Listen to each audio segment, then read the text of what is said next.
Full of frustration, full of despair. Two British football fans have had enough. The MLS UK Show. Hello and welcome to a brand new season of the MLS UK Show. I'm Henry Elliot, and as always, I'm joined by Elliot Holman. I'm still here. It's kind of our idea, it's our thing, so I get to stay. Thanks. Yep. If one goes, we all go. We won't be getting any substitute hosts on this show. We are here for the foreseeable, and Major League Soccer is back for a 30th year, and we worked out we have been here for 8 of them, which is amazing. Even that COVID season, which just seemed to be 4 episodes and then some random ones here and there. But this is the 8th season of the Major League Soccer and MLS UK Show collab, if you can call it that. Elliot, it's the most magical time of the year. MLS is back. Absolutely. It's like our Christmas, isn't it? New season just around the corner, literally happening this weekend. Anybody else feel like it's just crept up on them a little bit? Is it the parenting? Is it the nursery pickups and all of that? It's really crept up on me, and that's kind of nice because you know when you're waiting for something for ages and it drags and drags. All of a sudden I was like, Is it this week? It's this weekend, and so here we go. Emergency call a meeting. MLS UK Show back for an 8th season, and yeah, we've got an early kickoff on Saturday as well. I've squared it away. My mum lives 3 hours away. She's up because I can't be risking my daughter waking up at any point. My mum's gonna have to deal with her. Saturday night, MLS night. We're back, baby. Yeah, well, not eagle-eyed, but eagle-eared of you, and MLS UK Show OGs will notice that we've gone back to the old theme tune. We've been here 8 years. We had a meeting, as Elliot said, it was literally the other day. We're like, oh yeah, MLS is back. Of course, we should really do the podcast. And we spoke about it, and we thought, well, we'll do something just to take us back to the glory days of MLS UK Show, when we were together in the studio. Now it's remote because, let's face it, as parents, we can't be spending an hour driving to each other, so it has to be on Zoom. But no reason why we can't go back to those days. Elliot, you made the theme tune. You found the old voice of it, and I hope that, you know, if you've been listening to the MLS UK Show for a while, I hope you enjoyed that. That'll be here for the full season, by the way. I actually little insight, little peek behind the curtain, and that's the only thing you get to peek at, because what I'm going to say is I actually made that in bed. It's where I do my best work, you know. There's an IVF joke in there somewhere, but I made it in bed, and even just delving back into my emails and finding the original voiceover that was sent to me in 2017. It just got me really excited. I just thought, we've actually been doing this for so long.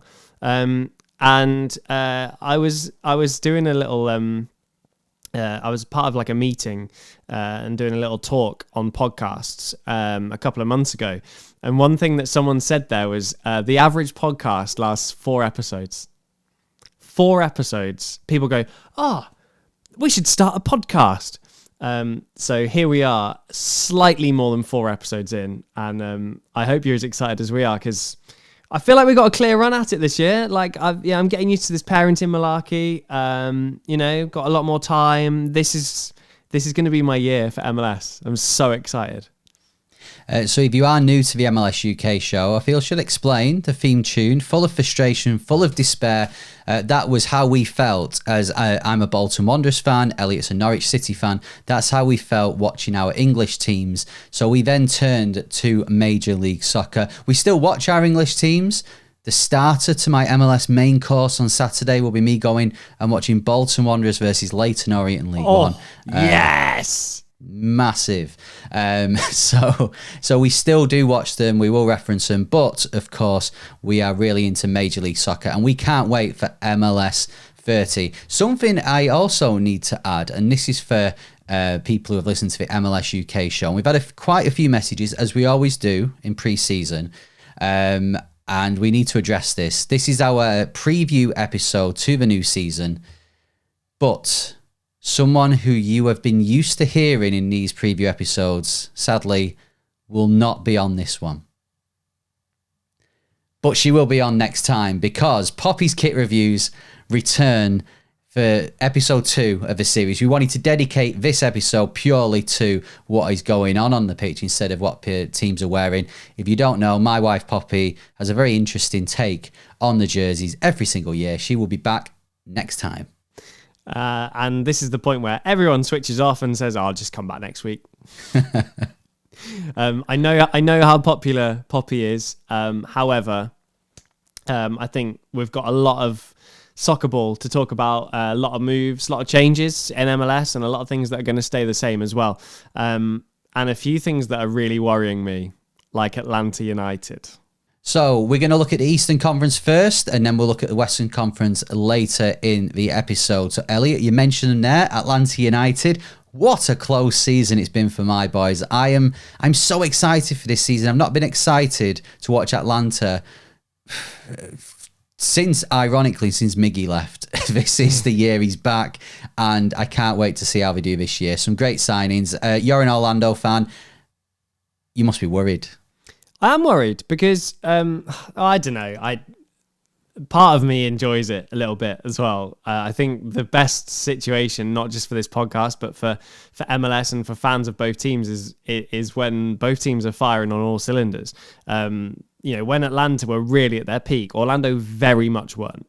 Whereas now we've got Miami, Orlando, Atlanta, 3 very, very good sides. And to be honest with you, Atlanta have made moves a lot more than Orlando, I would say. And they are definitely 100%. This isn't a difficult take. This isn't huge detailed analysis. They are a team to watch and a team to fear this season. Miggy coming back just warms the cockles, doesn't it? That just warms your heart. Miggy belongs in an Atlanta shirt. The ultimate MLS UK player. Played in the Premier League, played in MLS, and has now gone back home to MLS. So I'm excited to see what Atlanta have got. Let's be honest. I'm a diehard Orlando City fan, but I just love soccer, and if we can have another team that are just mesmerizing to watch, bring it on, because Atlanta United can this season be really, really exciting. Yeah, with the signing of Latte Laugh as well from Middlesbrough for a league record fee, which is incredible. $20 million. Yeah, the fact that MLS teams are spending $20 million to get players from England. Like, Middlesbrough were doing okay at the time. They could have got promoted. They probably still can, but they can.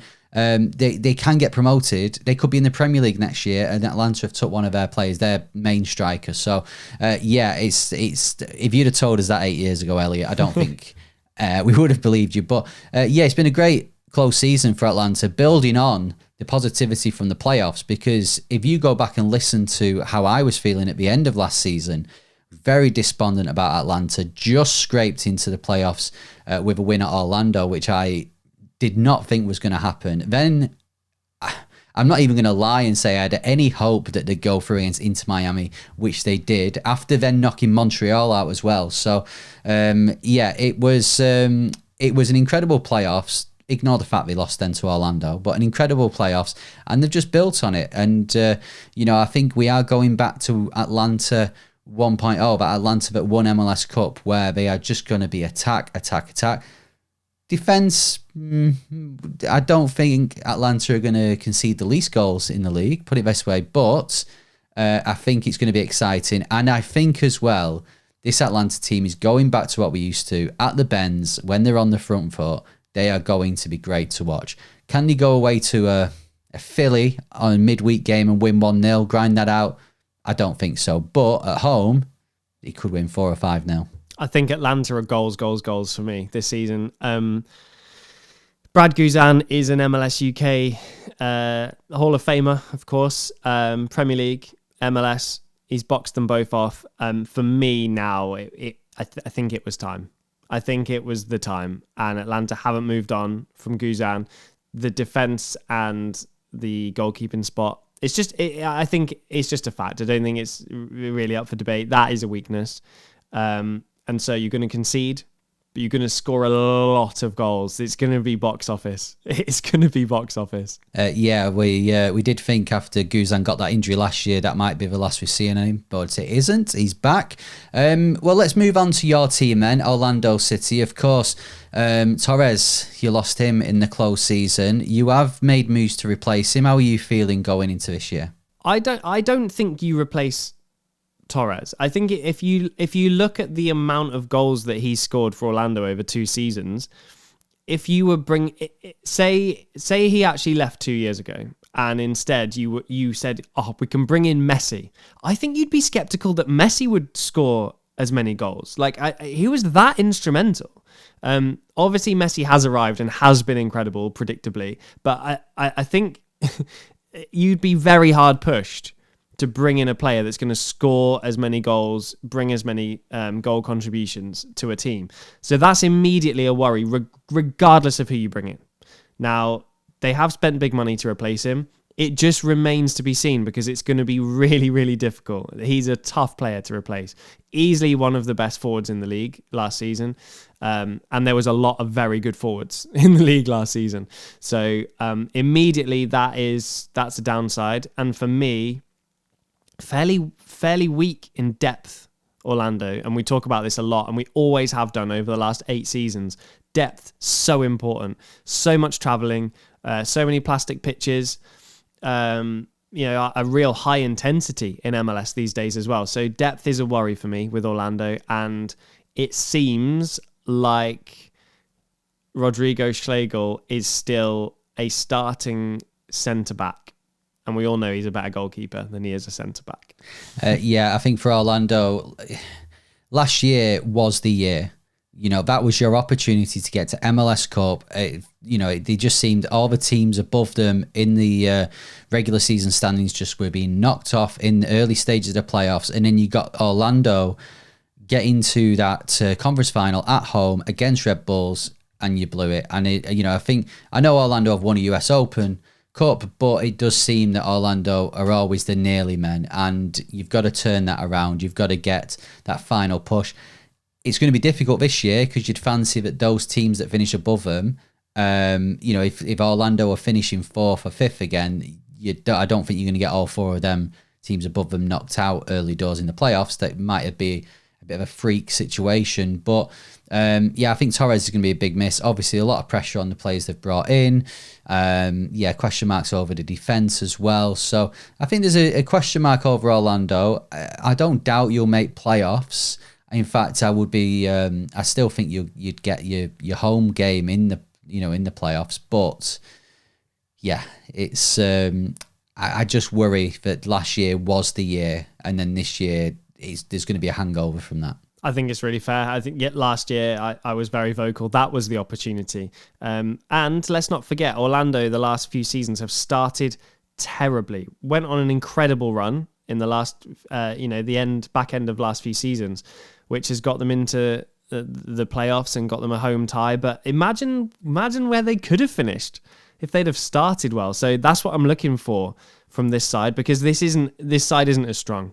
So they are going to need to pick up points early doors, because you can't be relying on this side, going 10, 11 games unbeaten later in the year. So let's start strong. Let's try and start fast. But certainly you're right. Last year was the opportunity. Well, there you go. We've got Atlanta and Orlando out the way, so we can talk about other MLS teams now as we preview the new season. So if we're going to be in the East, I guess there's one place to go. The team that was Supporters Shield winners last year. They had the greatest regular season of all time in MLS, but then succumb to the mighty Atlanta United in the playoffs.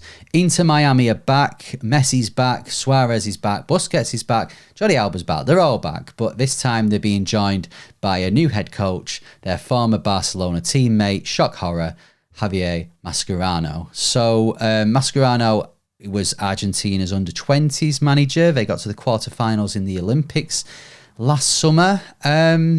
What do you think about this one? Because obviously Tata, there's a lot of issues reportedly behind the scenes, but he had the MLS experience. He has won an MLS Cup, whereas Mascherano, hasn't got much experience in the head coach role. So where do you think Miami this season? Can they match what they did last year and break records in the regular season? I think if you masked Messi, covered the badge, and took away Mascherano and said this is an MLS team. It's a mystery MLS team who scored 74 points last season, record total. Won the Shield.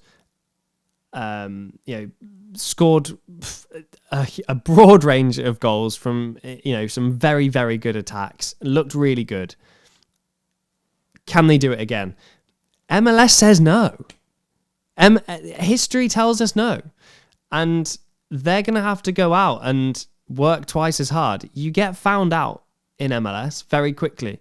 Messi is a very, very unique player because you know what he's going to do. You just can't stop it. There's very few of those players in the world. He still has that ability now, even at this age. And he's grown his hair. He's gone back to like 2008 Messi, like Qatar Foundation era of Barcelona. I'm absolutely here for it. Rolling back the years. Let's be honest. This is the best roster that we've ever seen in MLS. It's a fact. This is absolutely stacked. It is absolutely stacked. But they've got to perform, and they're going to have to repeat a season because MLS is just getting so good now. The levels are so good. This Miami team 5 years ago, I dread to think the damage that they'd have done. Now, there are teams, Atlanta United, who caused them problems last year. There are teams who can compete. So they have to make it work in every aspect of the field, and they have to get across the line again, and they have to win. They have to win. They have to win it, surely. You can't have this roster and not win.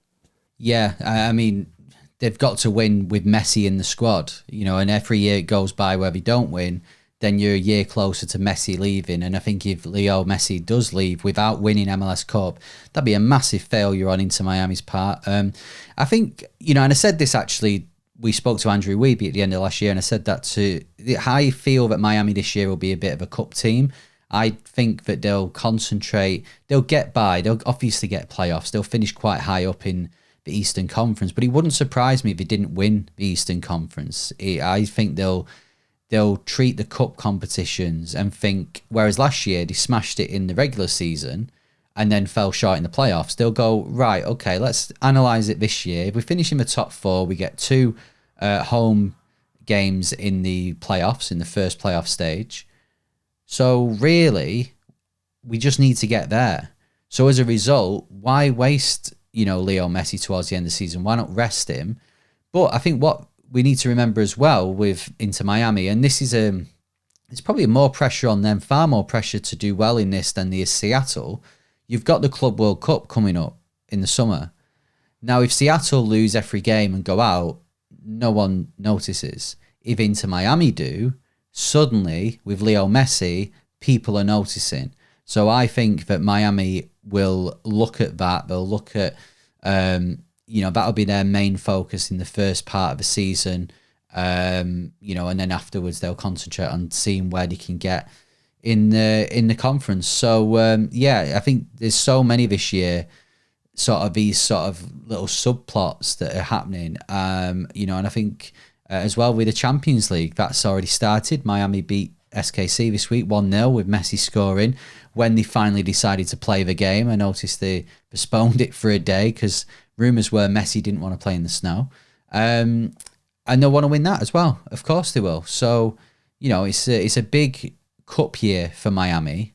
But if they end up winning MLS Cup at the end of it, then again, as we've seen last year with with the teams that made it to the latter stages of the playoffs, apart from LA Galaxy, of course, but everyone else, it doesn't matter where you finish in the regular season. MLS Cup can be won by any.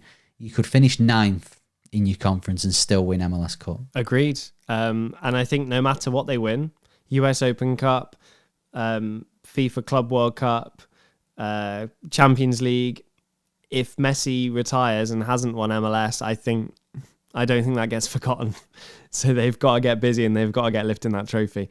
Who's going to rival them though? Where should we go next? I think we've got to go to Cincinnati. They've made some interesting moves in the close season. Acosta has gone out, but Evander has come in from Portland. Now, this is a real interesting move because we've seen for the first time this season that players are moving within MLS for money like you would see in Europe. Evander did that, moving from Portland. You've been delving into this a little bit more. You wanted to talk about this. What do you make of this move, first of all, and the impact these sort of transfers are having in the league? Yeah, we've talked about this for the last few years, haven't we? Because we've seen, you've only got to look at Jean Duran, for example, who's already moved to Villa and left again. We were seeing teams bring players through and them be incredible and play 5-6 games. The world talks about them, and then they're gone. Because MLS didn't have the capability to make enough money from them by keeping them in the league. And ultimately, that was weakening the standard of the league because all of these players were playing for the States or playing in Europe, and they'd come from MLS, but MLS couldn't retain them. So this is a really nice approach from the league. This is the sort of thing that we've been asking for. So MLS clubs can now use an unlimited amount of funds to spend on players that are in the league. So if Orlando wanted to buy Almiron from Atlanta, they can spend as much as they like. It doesn't come out of your TAM or your GAM. Like, you can spend whatever you like, and that player gets a big money move, gets a new contract, and they stay within the confines of MLS. And therefore, hopefully, we're going to see talent stay a little bit longer. If a club want to profit off a player that they've brought through their academy, they can do, but they can sell them to a team within MLS. Maybe they want to sell them to a team in the other conference. That would be understandable. But it's an important step, I think, from MLS, who needed to do something to be able to, convince players to stay. Yeah, I'd agree with that. I think it's very productive for the league. I await to see what Miami do with this. They've obviously, we wait and see whether they are the big movers. I'm sure they will be at some point. But yeah, since they're probably the main team that have done this. As I said, Acosta has gone to Dallas, I think, for about $5 million. Evander has gone from Portland to Cincinnati for more than that. And as well, I think, if you look at the Evander situation, the way he came out against Portland's owners after they were humiliated in the playoffs last year, I think it opens up for us fans this bit of interest where, we see it in Europe all the time. If a player wants to move, they'll maybe say something in the press or they'll put something on social media. I think it makes it interesting, and it brings up the old villains and heroes and stuff. And if you could have a hero for your team, but then he moves to another team, like you said, in the same conference. So it just adds to that. I think MLS is very unique in a lot of its ways, and it definitely is with GAM and TAM and stuff like that. But I think there are a few things it needs to bring that make it closer to Europe, and this is one of them. And if we can start seeing this, players staying in the league, players like Latte Laf moving from other countries, especially England, to America for a big transfer fee, then yeah, it'll make the league better. So I'm excited. Okay. Before we move to the West, anyone else from the East that you wanna touch on? There's a few actually. Columbus have been quiet in the close season, surprisingly. I don't know, with Cucho leaving and Christian Ramirez leaving, I worry slightly for Columbus Crew. However, with Wilfred Nancy as head coach, my worries are a bit, are gone a bit from there. You do trust that he will, they'll be fine. I don't know whether they've got any plans later on in the season, maybe in the summer, to make more of an impact. They've brought in Lapalainen from Montreal, who's a decent player. But Columbus obviously won it 2 years ago. They were very disappointed last year to lose to Red Bulls in a bit of a shock, even though Red Bulls got to MLS Cup. Have you been surprised with Columbus's lack of transfers really coming in? Yeah, but I think it's exactly what we talk about with MLS. It's really hard to maintain the dominance. Nancy's a fantastic manager and will do a good job with a slightly weaker squad. But this is what happens, players do well for you. Cucho was one of the best players in the league, 100%. Christian Ramirez was pretty solid as well. You can't deny. So you take those out, and immediately they're going to struggle. And you can spend the money, you can replace them, but it's hard to get two players that are going to be hitting those same levels from week one and hit the ground running. So that's why we see these cycles in MLS. And I would be really surprised if Columbus were right up there. But Nonsi's a fantastic manager, and he's proved that time and time again. And he'll get a lot from this squad. For me, he's the manager you want in charge, especially in a season where you've had a little bit of change. Let's go through a few of the headlines then from the East going into this season. Just points that I've seen that are of interest. Philadelphia Union, without Jim Curtin, they've got Bradley Carnell now, who of course was at St. Louis. So that'll be interesting to see how he develops, this team, this Philly team, because he did great with St. Louis at the start, less so last season. So we'll see. He's probably got something to prove. Robin Fraser, of course, was at Colorado. He's now at Toronto. So Toronto, big season for them. They have been very poor the last few years. New York City FC have got Pascal Janssen. So, a new boss for them. 50% win record, at least a 50% win record in his last two jobs. So if he carries that on, then NYCFC will be in the playoffs. Let's just for a moment chat about Red Bulls, though. MLS Cup finalists last year, missed out to LA Galaxy on picking up the trophy. They've brought in Choupo-Moting, who's an interesting signing. He's had a good pre-season. I'm looking forward to seeing how he does. Where do you think with Red Bulls this year? Because no one expected them to get to MLS Cup last year. So if they don't this year, I don't think it's going to be a very disappointing season for them. What are they trying to build on this year? Do they need to win MLS Cup, or is it just to sustain playoffs and pushing far? I think they overachieved, and they will be the first to admit they overachieved. They did very, very well towards the back end of the season. However, I don't look at them and think, absolutely, there's no way they don't make MLS Cup again. I think they're going to have to do the same again. They're going to have to overachieve again. Choupo-Moting, to be honest with you, in the last 8-9 seasons, I don't think he's been fit enough and prolific enough and regular enough fitness-wise. So I think that could be a concern. Strange signing, that one, interesting signing. And so I think a lot is resting on health. Forsberg, of course, big player, but you've, again, missed a lot of games last season in chunks. So I think there's a lot riding on big names who may not be able to play every single game. And I think if they make playoffs again and win a couple of games in the playoffs, I think that's a good result. So elsewhere, just to round off the East then, we've got Nashville and New England Revolution, who have got second full seasons with a first full season for BJ Callahan, who's got BJ Callahan the second, which is probably the most US name I have ever heard of in my life. Of course, Caleb Porter's at New England. They'll want to try and prove themselves this year after a very poor season last year.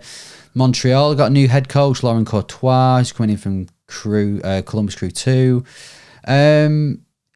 Just to round off then, I messaged our pal of the show, James Graham, DC United Kingdom. So check out his podcast.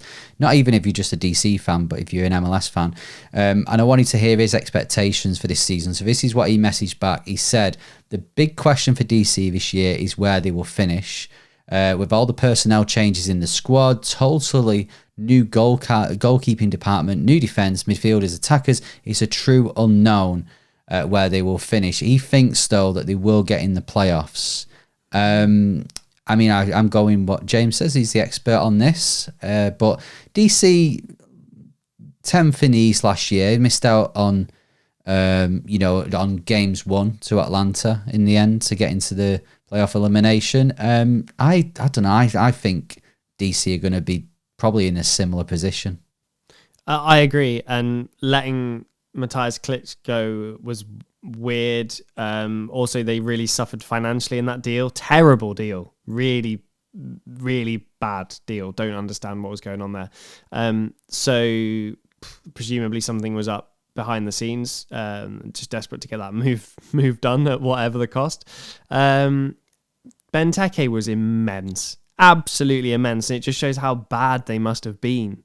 You know, when he finishes top scorer and they don't make the playoffs. And I haven't seen enough to suggest that that's going to change, unfortunately. So elsewhere, we've got Charlotte FC have got Wilfried Zaha. That should be interesting. He could be the signing of the season if that works out. And Chicago Fire, well, they've got Greg Berhalter. They've got Jack Elliott as well from Philadelphia, who's been on the show before. But yeah, I think Chicago are cursed. I think they won't make playoffs, and it'd be another. They could have anyone in charge, and it'd be a poor season. We're 8 years in. We've not seen them be any good at any point, which is crazy. That it sounds like a joke, but it's true. I just come, please. I'll talk about Chicago Fire till the cows come home. Is that a British saying? Do you say that in America, in Canada? When there's something encouraging to talk about, but they just keep proving that they make big signings and it doesn't work out. They don't make big signings, it doesn't work out. They change the coach, they move back to the old stadium. Nothing works, Chicago. I don't know what to say. I want you to be good, I do. But you're not good. Yeah, I can't add to that other than to say, let's go to the West. MLS UK Show with Elliot Holman and Henry Hewitt. Welcome back to the MLS UK Show. Right, now it's time to look at the Western Conference, and there's only one place to start, isn't there? The reigning champs, 6 stars they now have, LA Galaxy style. By the way, I don't know what we're going to say at the end of the show. We didn't mention that in our pre-season meeting. It was always LA Galaxy style, 5 stars only. They've now got 6, and Apple Podcasts haven't updated, or Spotify to 6. So. Yeah, should have addressed that. I haven't, so we'll see what happens. Wish me luck. Well, let's talk about LA Galaxy then. They're looking to make it 7 stars only this year. Do you see it happening? I think the West is and it isn't open for me. It's a bit of a weird one.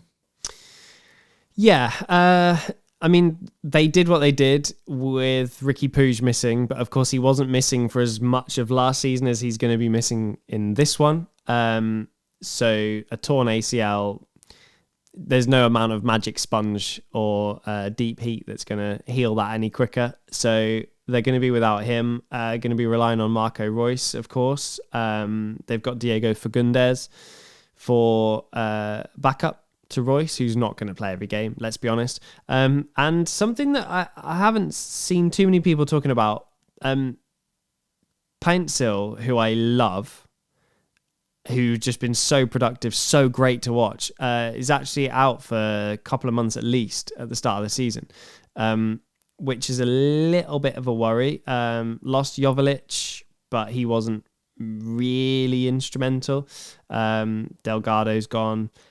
I think they're still going to be up there. I think they're going to be in the conversation, but it's going to take big performances, because the roster will suffer versus the likes of Miami, potentially LAFC, Seattle.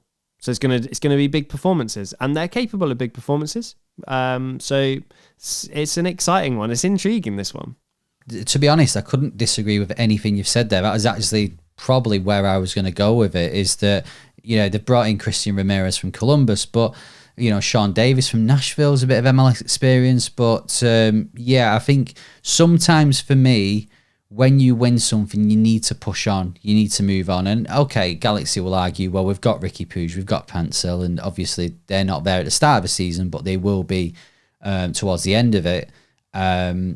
So I just expected at least one big move or something that I could go. Ramirez might be that person, but you know, I just expected maybe a bit more from Galaxy this close season. Delgado and Brugman has left as well, so that midfield looks a bit open to me. I don't know. I think Marco Reus is a great player, but he's 35. You know, they are going to have to ration his minutes a bit. So, yeah, I don't know with LA Galaxy. I don't think they're not going to make playoffs. I don't think we're going to have a capitulation like that. But I do think that I do think they won't be there or thereabouts this year come the end of it. A team who I do think will be are LAFC. They've got Giroud, they've got Lloris, they've got experience there. They've also kept Denis Bouanga. It's looking a solid side, LAFC. I think they, for me, are going to be the team in the West this year. Bouanga is, I mean, there's no argument. The man is just fantastic to watch. Fantastic forward. Giroud wasn't really firing, was he? But we know what he's capable of. I just think you partner him well with Bouanga. You get both of those two firing somehow. Oh, it'll be so difficult to beat them. It'll be so difficult to pick up more points than them. Also, you know, Steve Cherundolo, really, really top coach, done really well. I know that's wrong, by the way, but I can't see it written down in my notes and not sing it. You know, going into his third season, and to be honest with you, fourth season maybe.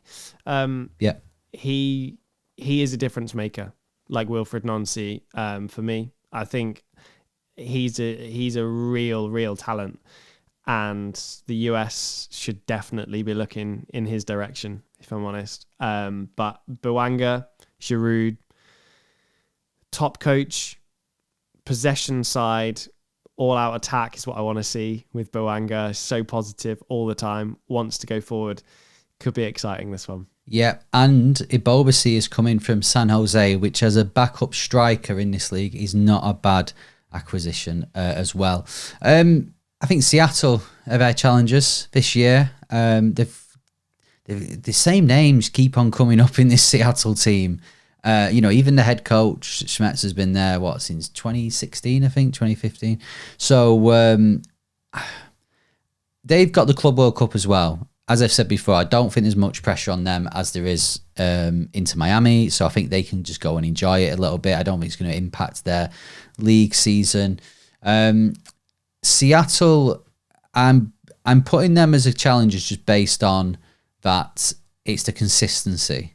These guys know each other. Let's look at the names. Fry, Nuhu, the Roldan brothers, Morris. They've all been there. They've done it. Schmetzer knows what he's doing in this. You know, in MLS. I think they lost Western Conference final last year. Seattle seem at the moment to be going under the radar. And I think they did last year. They went into that game against Galaxy. No one really expected them to win. In fact, because Red Bulls won at Orlando, that suddenly made people think, oh, well, maybe Seattle can beat LA Galaxy, which obviously they didn't. But yeah, I just think that it's the consistency for me. He's putting Seattle up there. I mean, if they don't finish second, they will finish in the playoffs, let's face it, and they could well finish in the top four. I mean, do you agree? Can consistency be a hindrance at times? Do they need freshening up a bit? I don't think they need freshening up for as long as those players that they're being consistent with can all perform. So Jordan Morris last year, I mean, 32 games started. 13 goals. Needs to be doing more. They've got Jesus Ferreira, was at FC Dallas, 14 games started. He's going to need to perform way more than that. Scored 5 goals. You know, for me, it's like great to be consistent, but can those consistent players hit levels that are going to compete with a Bouanga? That's the level. Miami with Messi, LAFC with Bouanga, right? They're the levels now. So Jordan Morris, who's a fantastic player, and we've talked about year after year. I mean, how long has he even been playing for Seattle? Nearly 10 years. All of a sudden, you got to hit levels you've never hit before just to sustain a playoff place. So need a big season from Jordan Morris. Big season from Jesus Ferreira, bigger than he did at Dallas last year. And I don't know if between them they've got enough. I just don't know.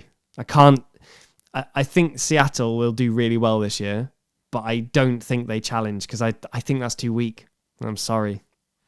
Oh, well, moving then to our new side this year, which I've said before, I'm all for. Just I keep adding new sides every year because it's exciting. It's San Diego this time. They have brought in Mikey Varas, who was Dallas's assistant once upon a time and was the US men's national team interim manager while Berhalter took a little bit of a imposed break. I love the thought of new tides doing well. I love the thought of San Diego coming in and having a St. Louis kind of opening season, LAFC years ago sort of season, and not Miami one. Obviously, they didn't do very well in their first season. But I don't know. For me, I think you've got to be realistic, right? And San Diego fans coming into the league, you can't expect to win Supporters' Shield. It's very rare if ever that's happened. Playoffs would be a great season. I just think San Diego, let's just enjoy it. Enjoy being in the league. Enjoy coming up against Lionel Messi. Enjoy this season, this opening season. Get your feet under the table and then push on for next year. Yeah, I think pre-St. Louis, this roster would worry me. But we sat here and we said, "Oh, St. Louis, there's not even any names we really know. No one's had any MLS minutes, and they were phenomenal." So, let's not just write them off completely. There's a few familiar names in there. Godoy, who we know from Nashville, Paddy McNair, who hopefully is going to be a good MLS level defender for San Diego. And I just hope that they don't completely bomb, Cincinnati style, and they can build, because they have made smart, signings. They've drafted well, and I think they've kind of thought about who can play well together. Seen a lot of chat about that. Players who pair well together. Maybe you haven't heard of both of them, but they pair well together. They complement each other. So there's been a lot of thought. They will have thought long and hard about this, way more than we have in the last 2 minutes on this podcast. So we give them the benefit of the doubt. Both their designated players should be big players in MLS, should be at a very, very high level in MLS. But, I'm seeing journalists raise concerns over the goalkeeper, who's never really been consistent, never really started loads of games. A number 9 who's never really been a consistent goal scorer. These players have all got to come together and have the season of their lives just to make the playoffs. So let's see. But welcome to the league, San Diego. I love it when new teams join. I love it. I love an expansion draft. I love an expansion season. Let's go. Colorado Rapids with Chris Armas probably... did a lot better than what we expected with Chris Armas last year, making the playoffs. It's the second season for him. Can he do it again? I guess Rafa Navarro scoring goals will be key to them. Yeah, you want to see them build, don't you? Final 16 games last season, they only won 4. So, that is they lost their main centre back. Let's be fair, but that is the proof that it can all go very wrong very quickly, and you need a coach who can turn things around. Now, we've talked a lot about Chris Armas on this podcast, and one thing we have definitely said is when he faces adversity, he struggles. We saw that at Manchester United as well. I mean, he was sitting on the bench at Manchester United as it was all going wrong. Not all his fault, of course, but can he steer this ship back in the right direction? They have replaced, they've not got that huge gap at the back anymore. However, it was difficult to watch at the end of last season for Colorado. So let's hope the Colorado of the first 3 quarters of the season turn up, and I'm really excited to see what they can do. Yeah, I hope they do well. I hope Chris Armas gets his Hollywood ending and one day wins MLS Cup and proves us all wrong. I love a happy ending. Don't we all? Right, well, before I run through the rest of the headlines from the Western Conference, is there anyone else you want to talk about? No, for me, it's a bit cliche, really, isn't it? It's the two LA sides who are really strong.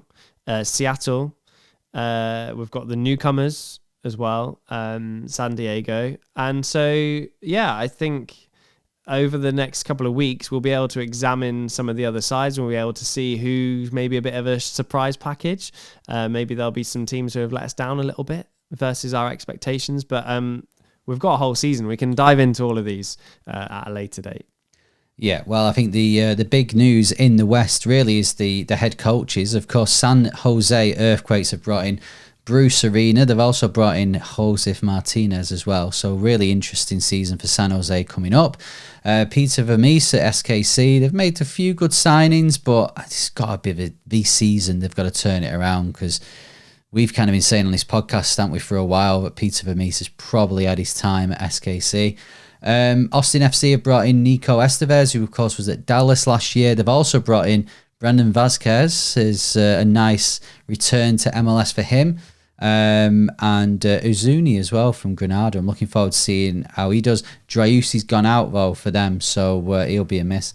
Let's see, FC Dallas, Eric Quill is their new head coach. They were 6 points off the playoffs last year. Not really what we've expected from Dallas. In our time watching, they seem to be residents in that playoffs spaces, so they'll be looking to do better. Houston Dynamo have had a great few years under Ben Olsen. It's his third season. They'll be hoping for more of the same, if not better. Minnesota United with Eric Ramsey. This is an interesting one. I think these could be dark horses. I love Yeboah. I loved him at the end of last season. Great player for them. They lost obviously 6-2 in that amazing game to LA Galaxy in the playoffs. So we'll see if Ramsey can push them up into the table. Portland Timbers. Phil Neville's Portland Timbers. There you go, Elliot. He can just have a little line on that. Will Phil Neville turn it around? Will he get them in the playoffs this time? Do you know, I don't think so, if I'm honest. To be honest with you, Evander leaving is obviously huge. They've replaced him with David da Costa. He's not going to score the goals that Evander scored, and so they're going to have to find goals from elsewhere. Last year they were kind of carried by Evander, and to be honest, both they were carried by their DPs. One of them's gone, and Phil Neville's still in charge. You do the maths. So RSL then, they'll be looking to make the playoffs again. They lost out to Minnesota last time. And then we've got St. Louis City and Vancouver Whitecaps. Vancouver Whitecaps brought in Jasper Sorensen, who was recently Brøndby's manager in Denmark. I have a soft spot for Vancouver. A mate of mine I've mentioned before, Johnny, lives in Vancouver. He goes to watch Vancouver, so I hope we do well for him. St. Louis City, I don't think will do well. They've brought in Olive Melberg, who was an Aston Villa player, interest here in the UK. I just don't see this going well. I would be very surprised if Melberg is still there in October. I agree. Not really been a prolific managerial career. Feels very random. Maybe he'll prove us wrong, like Chris Armas did last year. But yeah, not sold on St. Louis. No, they've still got a few of the players that, big players that were there in the first season.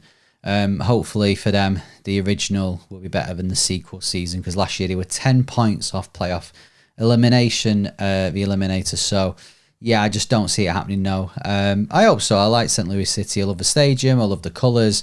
But, I don't think it's going to work for me.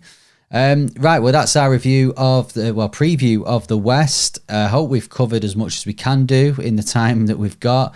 Let us know how your team will do this year. We obviously are on YouTube. You watch us on there. Stick it in the comments. We're also on your podcast provider. If you're listening on there, then we're on all the social medias. Maybe I'm showing my age. I'm in my mid-30s now by calling them the social medias. We are still on X. We're still clinging on there. Blue Sky, TikTok, Instagram as well. So get wherever you find us, message us. Tell us how your team's going to do. Who you support? Are you new to the MLS UK show? Who do you support? And also, I mentioned before that James from DC United Kingdom dropped us a message. We are looking to get fans on the podcast this year. We used to do it years ago, even if it's just a quick voice note or a video message, something like that. So if you want to put yourself forward as the fan of your team, then get in touch at MLS UK Show on all the social medias. And when we started this podcast, there was already a lot of teams in MLS, and it was really difficult to cover them all in the first episode. Now it's absolutely impossible. So if you're thinking, oh, we've not even talked about my team, or you only just touched on it, drop us a message, and give us your thoughts. We'll happily jump on that next week and the week after. We've got plenty of time, plenty of games, a busy schedule as always with MLS, and we'll get to it. Don't worry about it. Exactly. So there we go. That is our MLS preview episode for the 2025 season. Next week, we will have the return of my wife Poppy to give her kit reviews, and Elliot is having his first game of the 2025 season. We've had some belters over the years, so I'm looking forward to this one. It's a good one to start with. I'm excited about it. Well, thanks very much for watching. If you're on YouTube, don't forget to click the notification bell, subscribe, and like the video. Comment as well. Just put anything. It helps with the algorithms. If you listen on your podcast provider, then thank you very much. If you would love to, well, we would love you to, but if you would also love to leave us a rating, tell us how you feel going into this season. Tell us what you thought of our preview episode. Then, well, Elliot, there's one rule and one rule only. Yeah, you got to give us 5 stars. It's 5 stars only. I want you to run. To those stars and whack them up to 5 so fast it actually goes to 6. LA Galaxy style. I wondered where you were going with that. Right, I've been Henry Hewitt. And I've been Elliot Holman. See ya.